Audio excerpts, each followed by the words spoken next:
Today I thought we would do something just a little bit different. I thought we would actually sit down and have a really long chat about what I do for a living, how I afford this lifestyle, maybe some of the camera gear that I use, and well, just everything YouTube business. Yep, this is going to be a long video because when it comes to talking about what I do for work and what I feel passionate about, you're going to be here for a while. Alright, we're going to put the drone up.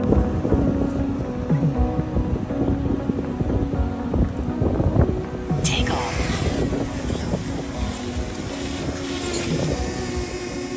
I used to come home from work every day and watch my favorite YouTubers, sit there being inspired by them just sharing their life and being creative. I was amazed on how people can just film what they do for a day, every day, no matter what it is.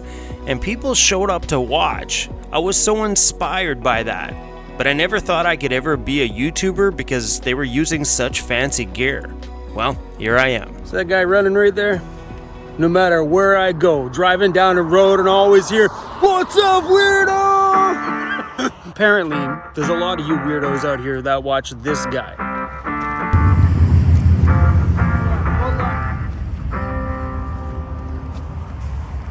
I can't forget you guys. Come on, y'all. We're going down to the beach to set up.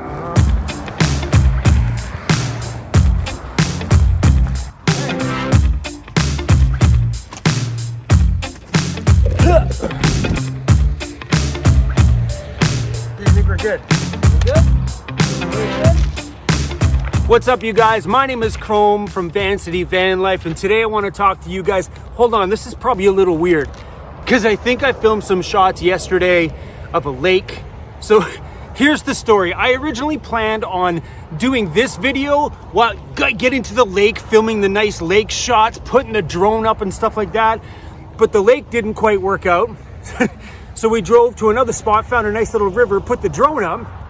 That didn't work out. It got too late and I was just like, hey, that's what you do on YouTube. You just keep it real. So today I want to hold on, guys. I'm crouching over for no reason at all. I just want to keep this video completely real.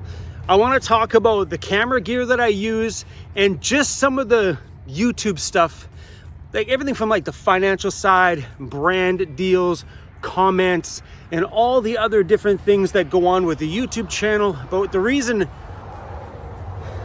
in this video, I want to cover everything YouTube on my side of things. Talk about the camera gear that I use, the laptop that I use, maybe how I deal with brands and brand offers and products people want to send me, and maybe overall also too on the financial side, giving you guys an inside look on how I earn my living full-time on the road in that van and how I can afford to keep moving every day and traveling to somewhere new and sharing my journey with you guys.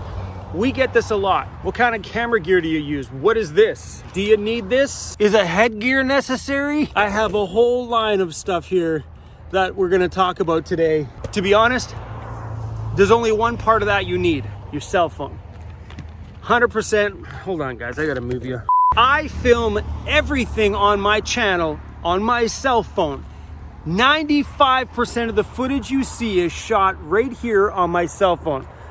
So this is an iPhone 11, and what I'm gonna do here while I'm talking, I'm gonna film my other one. So there's the rig you guys are on right now. You're just on a cheap little $20 Amazon tripod, nothing fancy.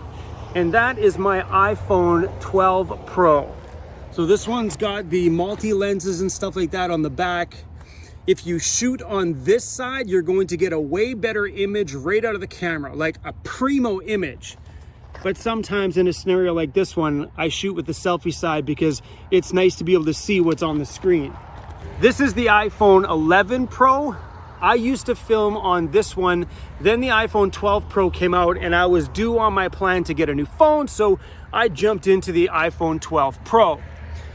Was it really worth jumping over into it? Not really. I don't find a ton of difference between the iPhone 11 Pro camera and the 12 Pro camera. The 12 Pro has some other different features, like you can film in Dolby Vision and all this other crazy cool stuff, which is why I was sold on it. But it turns out Dolby Vision needs to be it's not a thing, because you have to have the ability to play Dolby Vision on your end in order for it to, whatever. Was it worth it? Not really. But I do film all the videos you guys watch right now on my iPhone 12 Pro Max. Last year, and the year and some before that, it was on my iPhone 11 Pro Max. Before that, it was on my iPhone 8, then my iPhone 7. So I upgraded from the iPhone 7 to the 8 because my daughter broke her phone. She needed a phone, so I gave her my 7, then I bought the 8, and then my daughter broke her phone, so I gave her my 8, and I bought the 11. So there was no real reason for the upgrades, except for, well, when my daughter breaks her phone, I just give her my old one and buy the new one. I should do it the other way around, but, you know, come on. Come on. My daughter's watching this going, thanks, Dad. Thanks for giving me the hand-me-downs. But anyway, if you're wanting to know what kind of camera that you need to have to start a YouTube channel, your cell phone. Why? Because it's with you everywhere you go. It's usually in your pocket at all times.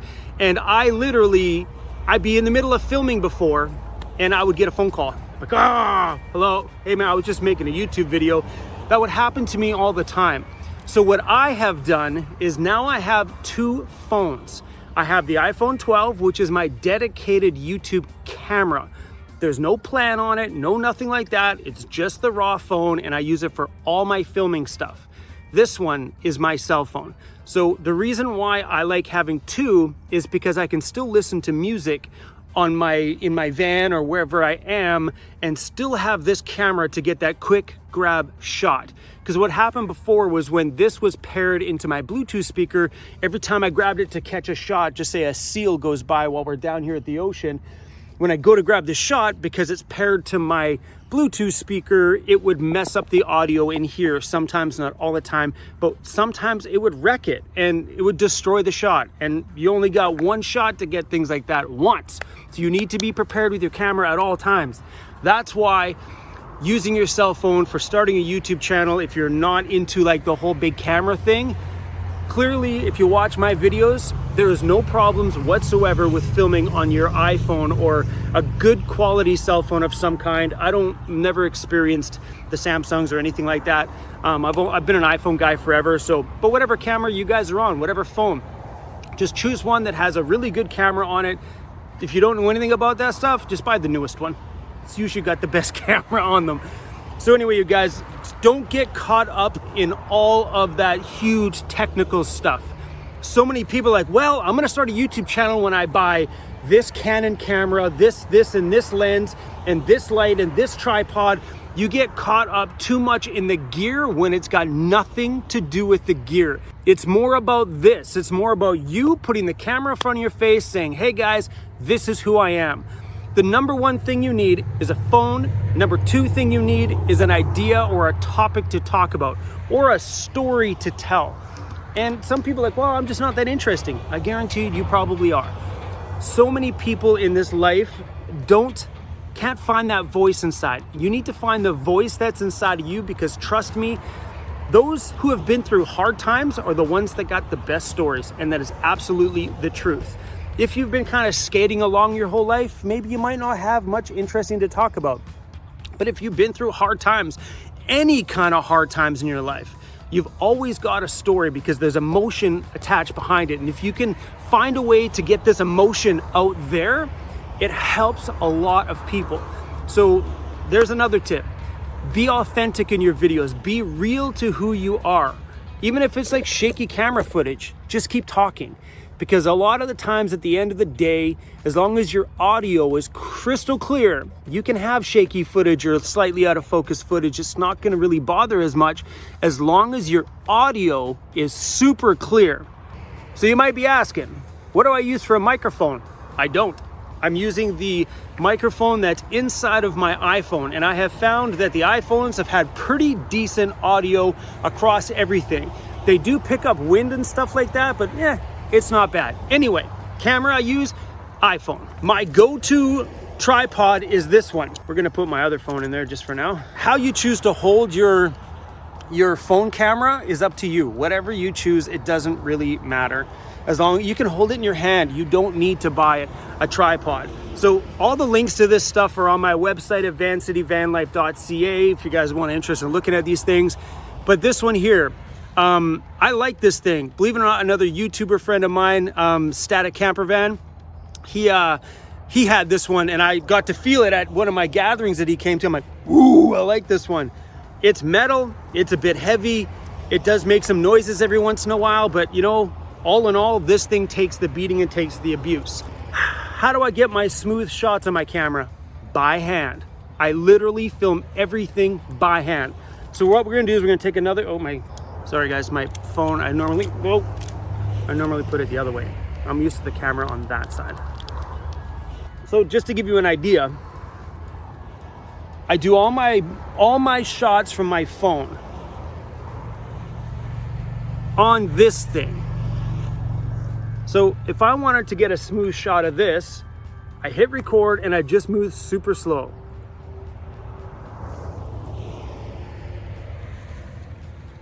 Probably shaky, but it is what it is, right? And that's usually what I do. If I want to get like a panning shot of the beach, I just go boom, camera on. What a boy, yo. So I'll try to put those shots in there. But I do just about all of my shots you guys watch on my daily stuff right here, handheld. Why? Because when this rig is set up and ready to go, it's ready on the fly anytime. So if something happens, I can boom, camera out, boom on, and I can capture it. So that's why I like having a dedicated phone for my camera. Do I use a gimbal? Yes and no. I bought this gimbal and I do pull it out once in a while, but seriously, it's more running that one than this one. I have a Movi FreeFly. This thing is probably the best gimbal. I owned another gimbal before this, which was the DJI one, the one on the stick. I didn't like it. The reason why I enjoy this one is because when the phone is in there, the phone's this way, you've got two hands on it. So you can like move. So picture this being this way, guys. I don't want to put my phone in there right now. So yeah, you've got a little rubber cushion here. You can hold on to it, but it gives you two hands to move around. So not only do you have a better grip on it, because when you do the stick one, you're like one-handed. It's just a tall, it's not as smooth. Where this one here, you not only have the gimbal to smooth out the shot, but you've also got the two-handed holding it. And the good thing about this one is you can just sit it on the ground and walk away. Where the one on the stick, pain in the butt. And then it's got the little legs on the bottom of the stick one you can add to it. It's awkward. This one was just a way better choice. Why don't I use my gimbal all the time? Because a lot of times things in my day are moving by so fast, like boom, boom, boom, boom, boom. I usually don't always have the time to grab this out, turn it on, make sure it's like steadied, then you're good to go. I don't have that time sometimes. So the only time this thing ever comes out is if I'm having one of those mornings, things are picture perfect at the place that I'm at, or in the evening, and I want to pull out the gimbal. I'll pull out the gimbal to get some of those super buttery smooth shots.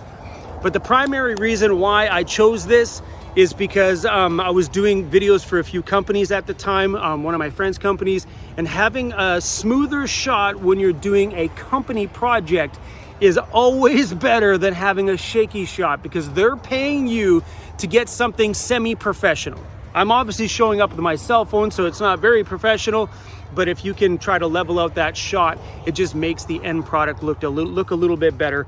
But I don't use this as my everyday run and gun on my channel. Here, any of the shots you've seen on my channel today were done on this little tripod and a phone. But for run and gun, using a gimbal is just a pain in the butt. It's okay if you're producing one video a week and you got time to plan your video out, but I don't plan. I just literally run my camera all day and hopefully something cool comes out in that edit.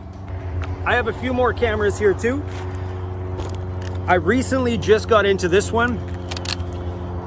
It's the Insta360. This is a brand new addition to our channel. I've had the chance to use a few of the shots in some of my videos, but my plan with this one here is to mount this, either sitting it upright on the dash, because it will stay on the dash, or mount this on the window pointing down towards me, because it films in 360 degrees. Literally, guys, this thing films it. So like, no matter where it's pointing, on the app on the phone, I could spin the camera and see whatever angle I want, 360 degrees, up, down, everything.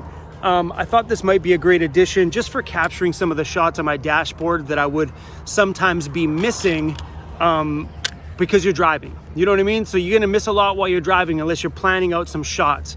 So Insta360, is it worth the buy? I don't know, guys. I'll let you know. It is a new addition to our van life. GoPros. I know lots of YouTube channels that use this as their primary camera. Is it a good primary camera? I don't know. I've watched a lot of channels that this is all they're using. So I would suggest to you guys, try what you have now. Don't go out and buy these things. You might go out and buy this and say, I'm gonna use this to vlog every day. When ideally the cell phone in your pocket may be a 5-time better camera than this, or the big DSLR camera, or the big whatever, because it's in your pocket all the time. You don't always have to think, oh, I wish I had my GoPro today to film. You've always got your phone, so you have no excuse for ever missing the shot. You know what I mean? But yeah, guys, so whatever you guys choose to make videos with, it's not about the gear. It's just about you talking to the camera. Just press record. That's all that really matters. I do use the GoPro sometimes for doing some of the outside shots. You've seen some of the shots going down the side of down the trails and the bush and stuff like that. Those were filmed on the GoPro. I have a couple of GoPros, and my plan with these is to mount some of these and try to start pointing them underneath the van to get some of the suspension shots moving. But that's what the GoPros for me are for, is to get more of the outside adventurous shots that I don't feel good about mounting my phone outside, because the GoPros are like they're about 500 bucks. This is like $1,700. So think about it. Would you rather leave a $1,700 camera outside to get abused in the bush, or throw out a GoPro that if it were to break, well, it's better than losing this much money. You know what I'm saying? So, and you never want to put your primary camera at that kind of risk. So little GoPros and stuff like that are great for those moments. But I've seen plenty of channels that their whole channel is filmed right here. So whatever you guys choose to do, just do what feels right. But I would suggest try your cell phone first, because in this day and age, I think everybody has a cell phone at this point. If you're watching a YouTube video, chances are you have a smartphone. Chances are. Lighting. I use 2 of these inside of my van. I just bought them on Amazon. I don't know. Here's the back of it. You guys want to screenshot it to find out what it is. I don't know if these are listed on my website or not, but they're USB powered.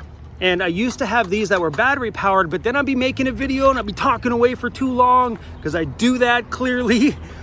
And then boom, my lighting goes out. You're like, oh, come on. And then you got to charge before you can get back going. So I decided, because I use this mainly inside of my van, that I would just run it off a USB. It's got a dimmer thing here. One thing I find is that when this thing is lower, sometimes you get a bit of flicker with the cell phone. You got to watch that too, because some LED lights will cause a flicker when you're filming it with a cell phone. It's the frame rates and things I don't want to get into. This is great for if you're driving around and you want to get some driving shots or something like that, or if you're doing something you need to keep your hands free. Mounting the GoPro to this thing is pretty cool. Don't do that. But yeah, GoPro has so many different mounting options when it comes to them. I personally just like the headset. It kind of just works.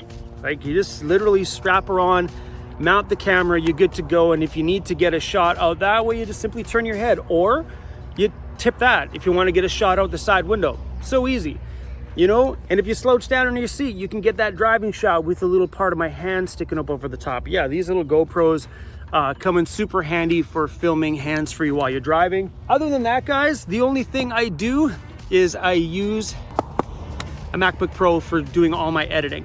And if you want to know what specs you need on a MacBook Pro, if you really honestly seriously want to get into video editing, Apple's got brand new laptops right now. Just get it fully spec'd out.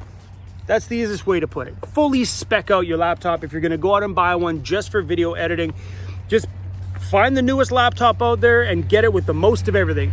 The only thing you may not have to get the most of is storage. I have 1 terabyte of storage in this thing, which is beyond plenty, because I keep most of my raw video files on an external hard drive. I don't keep anything in here. So once my footage is loaded into here, it gets edited, and then all of it gets dumped off the computer, keeping this thing wide open I don't like to bog my computers down. But yeah, otherwise I use a MacBook Pro.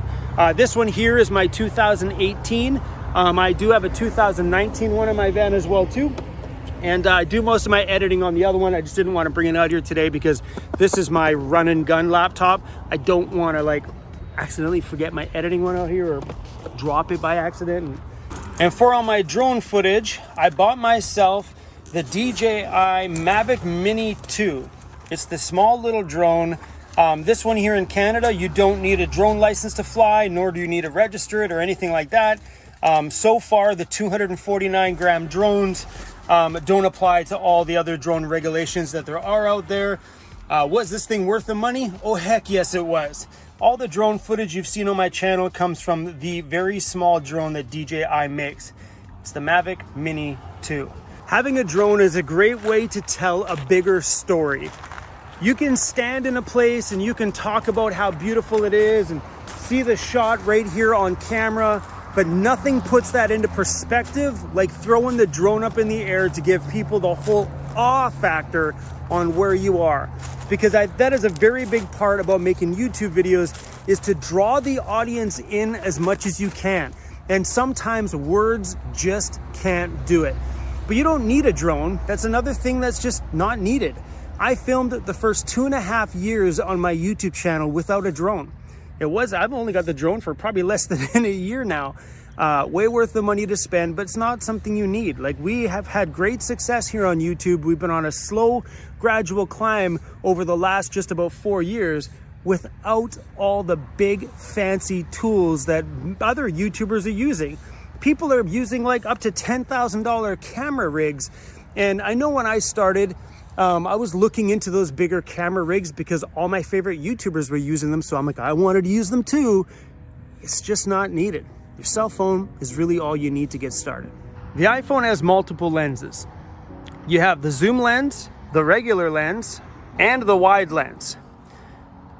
This is why using the 3-cameraed iPhone is so awesome, because having the wide lens is pretty wicked. It allows you to kind of see a broad spectrum of things, and especially when you're filming in a small space like my van, it makes the van appear a lot bigger on camera, allowing you to be able to see some of my van build when I'm just talking, instead of you just seeing my face all super close to the camera. So the wide angle lens on this iPhone 12 Pro is just money. So good. So how do I make a living on YouTube producing YouTube videos? Well, we have a few different streams of revenue on this channel. The main one being YouTube AdSense, which is the money we make from the ads that you guys see playing in front of my videos. So I run 2 ads on my videos, and yes, YouTube creators have the choice on how many ads that you see. I run a commercial at the beginning and a commercial at the end. I never interrupt my video with a YouTube ad. I don't do it. I don't like it. I think it wrecks my experience when I watch other YouTube channels, and I'm just not that greedy. But you will see other channels that will run ads like every 5 minutes, boom, another ad. That is up to the YouTube creator to do that. I did make one mistake though. A bunch of my older videos all have ads scattered throughout them. I should really go through and delete them all, but there's like probably 800 videos that happened to. What it was YouTube made the announcement saying, hey guys, all older videos, we're gonna run sporadic ads through them all. If you don't wanna be a part of this, flick this switch off and your videos won't be affected. Well, I missed the date, and they ended up running ads on all my older videos, and I just haven't felt the need to go back and, you know, delete all the, just seemed like too much work because I have a lot of content out there. So we make a majority of our income from YouTube ad revenue, and that gets paid out to us by Google. So Google direct deposits money into my account on the 22nd or so, around there somewhere, every single month. YouTube ad revenue is also very unpredictable. Like, you can have good ad revenue months, and then all of a sudden the next month you're 70-80% less than you did the month before. It is an extremely unpredictable amount of income. But as the channel grows, so will your income grow. As your views grow, so will the income. And once you start getting a fan base, you can start yourself up a Patreon. Patreon is a beautiful thing. Patreon allowed me to start being a full-time YouTuber way before I could have ever done it just relying on the ad revenue alone. So having the ability to have your fans support what you do is so big for younger channels. It plays such a major role in the success of that channel because it allows us to have a base filming budget for the entire month, so we know, okay, here's our starting point on what we can do. And it's also there for those months that the YouTube ad revenue goes boom. So take this as an example. In December, we always have a good ad revenue month in December because YouTube ads are very expensive to buy. Then January, February, you can see 70 to 90% of your ad revenue drop. I had one year where it only dropped 60%, wasn't bad, but there's years where your ad revenue just plummets right down to nothing. So what it is that YouTube runs very high price ads during high advertising seasons, and then January, February, and March, nobody wants to advertise. So those are usually the months that you see the guy that's like, I bet you're wondering how I can afford this Ferrari. I bet you're wondering how I can afford this $1 million apartment downtown New York City. Well, stick around, guys. Let me tell you in 7 simple tricks. Yeah, those ads. Those are the ones that you guys see January, February, March, mostly because the advertising season is very cheap.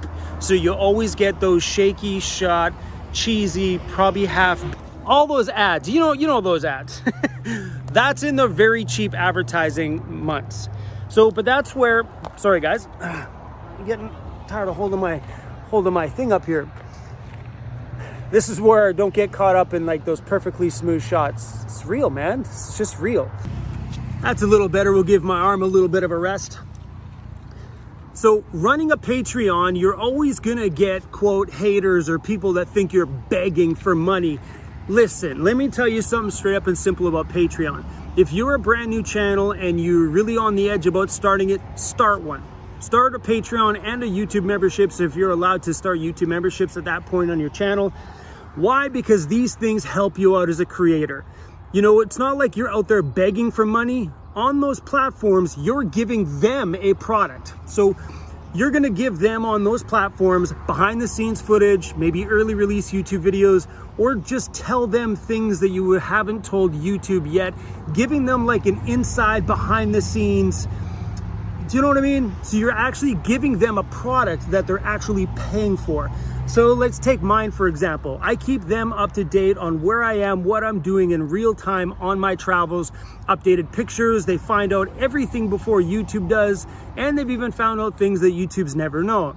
But they pay a monthly price to be on there, and I provide them that content for that money. So technically, it's just an extension of your YouTube channel. So instead of thinking about it as begging, like some people would say, it's just you creating, I hate to say this too, a fan club. All you're doing is providing them with some behind the scenes stuff and giving them something a little more than what your YouTube channel would get.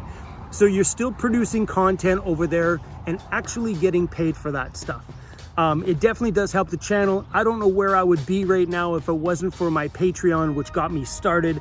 And then now we have a very small audience on YouTube memberships.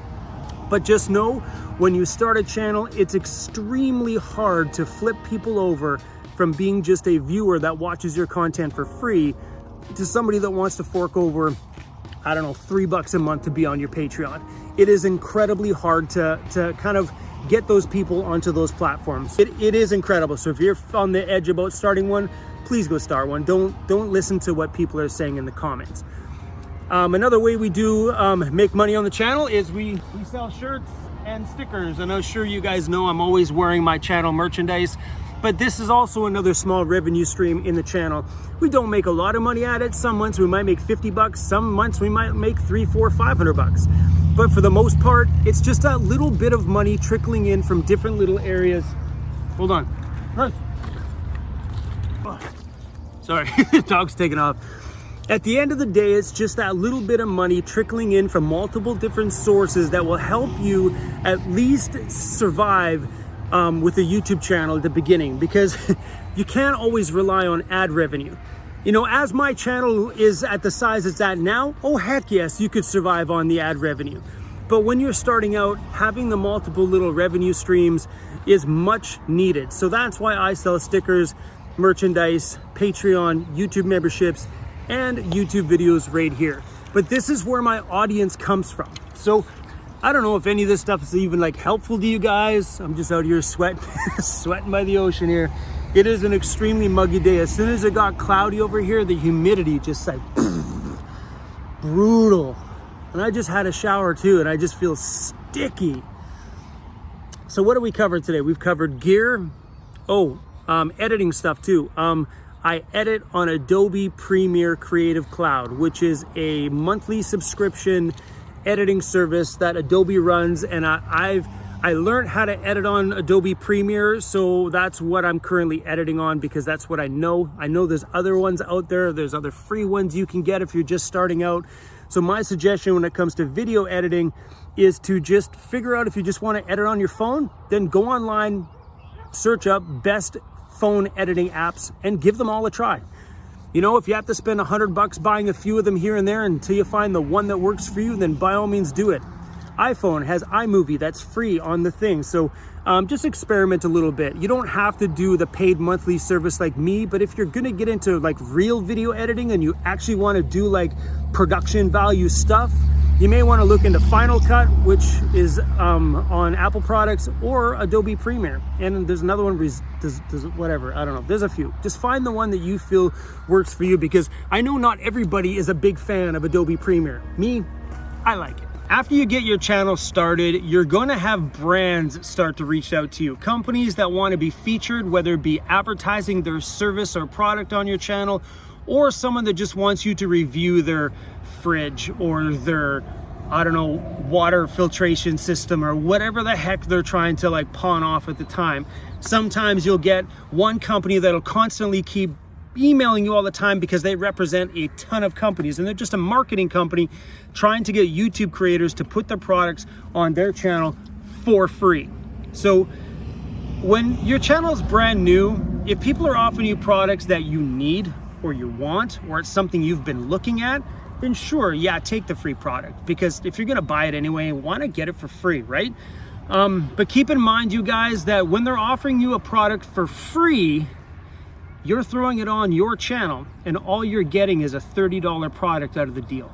And they're getting hundreds and hundreds and hundreds and hundreds of dollars worth of free advertising, and people are just buying their products. You know what I mean? Like, just constantly, like, boom, boom, they're just making bank, and all they had to do is give you a free $30 whatever there is they're trying to flog. So don't be afraid at the very beginning to be like, no, not unless, just say the company Iceco reaches out, because they've reached out to me and I took the fridge. They offered me a fridge for free. They did not want to pay me for the advertising, but they were willing to give me a, $600 fridge. So I'm like, hey, I know Jeffy Bear, he needs one. So I gave Jeffy a free fridge. We did a little bit of a review, done deal. They got some screen time, Jeffy got a free fridge. So in those scenarios, if you're looking for the product anyway, take it. But I say no to everything. You can only sell to your audience so much. I have no shame when it comes to pushing my own gear. VANCITYVanLife.ca, by the way. I have no shame when it comes to pushing my product, because it's me. Everything, it's me. When I'm like, guys, new stickers, guys, new shirts, no problems, because it's me. But I don't want to push, flog, or endorse other products. That's why you very rarely hear me say today's video is sponsored by. Very rarely. There's been a couple of times on my channel where maybe less than 6 times in my whole 4 years I've ever put this video is sponsored by on my channel. Maybe, definitely less than this. The reason is I hate interrupting a video with this sponsored by. I'm also not that greedy. Why? Because it hurts the audience at the end of the day. Do I like money? Yes. Do I love my audience more? Yes. So I do not do that. And you'll always notice it when an ad comes up, people push back, and I don't care what goes on in the comments. I've had a million people in my world tell me what I can and can't do with my life and all this other stuff, and they're just always wrong. So anytime someone in the comments says, hey, I'm unsubscribing if I see another ad, then bye-bye. If brand deals reach out, don't be afraid to say, I want $250 for that. And if they say no, say bye-bye. You know what I mean? If you're a smaller channel, don't be afraid to know your worth. Because if a company wants to put their product in front of your audience, you need to know what value you have and know your worth. As an example, if you have 10,000 subscribers, I'd ask $250 for an ad. You damn right. If you're gonna do advertising, ask for money plus the product. This is my piece of advice. If you're gonna rock the audience a little bit with doing an ad, make sure you get paid. Like I did that the other day. So Jackery messaged me and said, hey Chrome, I know you're gonna tell us no, but I want you to do a full-blown review of the Explorer 1500. I pondered it. Then I read the number. You wanna pay me how much? You gonna pay me what to do a dedicated video? Done. When do you need it? She said, can I have it in a couple days? Done. I went right out to the backcountry, made that video, got it done, because when the price tag is good, go for it. So I don't mind rocking the audience over a product that I believe in. Do you know what I'm saying? But that doesn't happen very, very often. So on the note for myself, I work together with one brand only. That's Jackery. I've done a few things with like Surfshark, the VPN company. Then I ended up canceling that one. And then I worked with Skillshare for a little bit. Yeah, but otherwise I don't do brand deals very often because I don't like to. Let's talk about the comment section. This is a very touchy subject, but I'm gonna be honest about it. And I've been honest about this many times. I even made a video just about this subject. If you're starting a YouTube channel, my number one piece of advice, number one, is be careful in your comment section. When you're starting out, by all means, be as interactive as you can. But the second you find it hard to keep up with your every comment you get, the second that happens, slow down a little bit. Because as your channel starts to grow, the amount of people that are in your comments becomes this compared to the massive amount of people watching your channel every day. So you might want to take a look at the big spectrum. For me, 1 to 1.5% of my audience comments. And this seems to be an ongoing thing every year. At the end of the year, you kind of take a look at your whole channel overview and you see how many comments you got compared to how many views. 1% of my audience talks. So you don't want to dedicate monster amounts of time out of your creative life producing YouTube videos, spending it dealing with comments, because it's very easy to get consumed by the comments. I spend a lot of time, and I even still do spend a lot of time policing it, making sure it stays friendly and clean and there's no fighting and no blah, blah, blah. But that's what it ends up becoming sometimes, is like, you kind of have to babysit it a little bit because, you know, it's YouTube and people don't always say the nicest of things. But what I find for me, it's not the negative comments. It's not the, oh, you look at this guy begging for money. Those don't bother me at all. I don't even care about that stuff. I'm a byproduct of the world telling me that I would never be anything. I'm a byproduct of the world telling me that I was just a piece of garbage.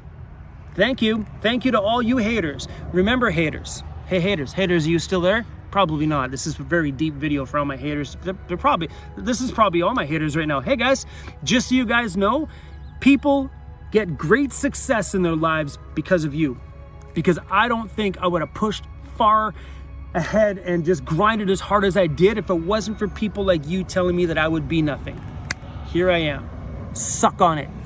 But anyway, you guys, so the comment section is going to be a great way to kind of scan through, grab some video topic ideas, scan through to kind of maybe figure out, like if you have a problem, you know what I mean, and you need your audience help with it, those are the videos that you need to be active in the comments on.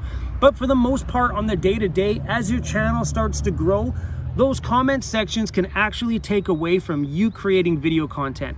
So yeah, guys, don't be offended when the YouTube creator doesn't respond to you. Otherwise, every day you put up a video. Every day someone's going to tell you what you did wrong. That's the comment section. They're going to say, well, you should have, I could have, I would have, and you could have done this cheaper, you could have this, you could have that. Why didn't you this? Why didn't you that? That's why I stay out of it, because I like to live my life my own way. I like to learn my own lessons in my life. And I think if I took everybody's advice my whole life, I wouldn't be where I am today. So that's usually why I personally stay out of the comments. But I do go in there sometimes. And some of you guys know. You guys will see me in there once in a blue moon. But definitely not every day. So please, when you're starting your own YouTube channel, don't devote a ton of time to the comment section.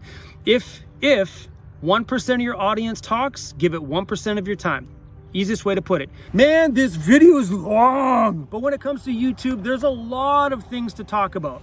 So we've covered camera gear, brand deals, YouTube comments, how we make money and earn a living. Because I didn't plan this out, because I didn't have a huge list, I don't know what there is. I think we pretty much got everything. Last thing we should touch on is when you're out there filming amongst your day, there is bylaws and laws in the areas that you go. Canada's really easy when it comes to this stuff. Like, I can throw a drone up somewhere and use it for commercial reasons, and because I make YouTube videos, that would technically be commercial used footage because I'm making money on that footage. You can do that in Canada without an additional permit. In the US, different story. You throw your drone up in the air, you throw it in a YouTube video, now you need extra stuff to cover you for that because, I don't know, it's a big deal. We don't have a lot of those things here in Canada. We got things pretty easy so far. I'm pretty sure laws and bylaws and stuff will change as time goes on. But you can't fly a drone inside of a provincial park. You can't fly a drone inside of a national park. That I do know. Those things you do need to talk to the parks about it and gain a permit to be allowed to do those kind of things. But that's a whole video subject that I don't really feel like diving into, because in those areas I just don't do it, right? I'm not going to go through the headache and the hassle because I'm just doing run and gun everyday videos. I'm not going to go through that hassle to obtain a permit to put the drone up in a provincial park. You know what I mean? If there's any major filming that needs to be done in those areas, sure, hit up the parks board. And usually a lot of times they're like, it's YouTube, it's all good. See you later, guys. What they're really concerned about in that point is the larger production companies where you're running through multiple camera crews. If it's just you and your cell phone, if you're uneasy or worried about it, just ask. If you're worried about filming inside of a business, because some businesses don't let you, don't film in Walmart, by the way. Some businesses and stuff don't let you film in it. So in those aspects, you just ask the business. You're like, hey guys, go to Home Depot. Hey guys, I'm making a YouTube video. Do you mind if I just film my personal shopping in here? You know, it'll be a good, positive, and a very well put together video. I won't film anybody else. I won't film any prices. I just want to vlog my day. And for the most part, they're gonna be like, yeah man, have fun. No problem. But you just ask those places beforehand if you are a little bit concerned and worried about it.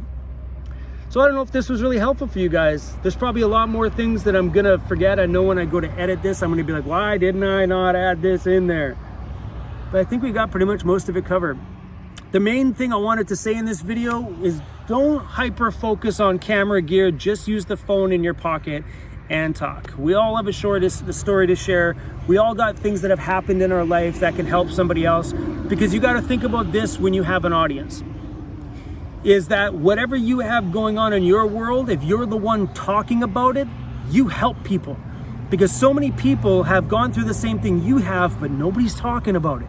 So if you use this platform you have right here in front of you guys to express your feelings, that's why I share every ounce of my feelings. If I'm going through something emotional somewhere, I always voice it. And usually it's in a voiceover, because it's hard to say those things while you're out there filming. Sometimes it's nicer just to do that in a voiceover while the drone shots and stuff are going. And it's okay to share the personal, deep things that are going on inside of you, because that's where the audience connects with you, because you're real. If you're having a bad day, share your bad day. Don't always share the good ones. Don't always wait for those perfect little moments. Don't always wait for that shot that doesn't have any camera shake to it. Do you know what I mean? Be authentic, be real, and share what you guys want to share. All right, we're gonna go. Mr. Cruz is lying on the ground here behind me going, Dad, Dad, let's go back in the van, turn the air conditioning on, Dad. Hey? See how he always lies with his leg open? He always likes to keep his hoo-ha always out there and getting some air on it. I seriously feel like I've missed a ton of things on this video. I don't know, man. This is probably a 30-minute long video at this point. I have no problems talking. No problems. You give me a topic and I will talk your face off about it. I find my largest struggle on this channel is to keep my content down to about 15 minutes. I really struggle with that because I could talk and talk and talk and not stop. Like, if every day, like, I'm not kidding you, every day I probably have an hour and a half to 2.5 hours of footage every day. And I gotta chop that footage down into 15, 20 minutes of watchable content. Or you guys would be watching like multi-hour long videos every day, and I don't think anybody would watch the whole thing. So we try to chop them down to something watchable. Anyway, guys, we're still on Vancouver Island. Thanks for watching, everybody. So the links to everything that I have for camera gear and everything else is in the description of this video or on VANCITY, vanlife.ca. So is my new merch. Okay, see you guys.